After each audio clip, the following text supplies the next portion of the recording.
এই এত এত বাচ্চা হারাই যাচ্ছে ফেসবুকে, এটা কি আসলে? এটাকে আপনারা একটু মনিটর করতেছেন? এটা আপাতত আমাদের কাছে সোশ্যাল মিডিয়া যেটা দেওয়া হচ্ছে এটার কোনো ভিত্তি নাই, এটা হলো আপাতত আমাদের কাছে। কারণ মে মাসে হয়েছে 3 দিনে 4, 5, 6 নিখোঁজ রিপোর্টেড ছিল হলো 33। জুন মাসে ছিল 4, 5, 6 3 দিনে রিপোর্টেড হলো 36।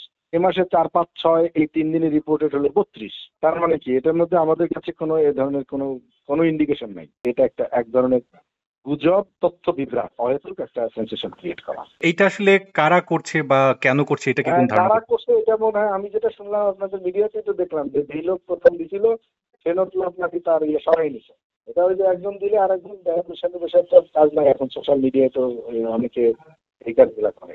সাইবার সেল কি এটা মনিটর করছে যে আসলে কারা এই ধরনের হ্যাঁ কাজগুলো করছে হ্যাঁ, বা এটা আমরা দেখছি আমাদের মধ্যে বলা হয়েছে। আচ্ছা, এটা কোন ধরনের অপরাধ প্রবণতা পাওয়া গেলে সেটা আসলে কি ধরনের ব্যবস্থা হ্যাঁ নেওয়া হতে সেটা পারে? দেখা যাবে, কিন্তু এই মুহূর্তে মনে হচ্ছে যে এই তথ্য সঠিক না এবং এটা একটা গুজব।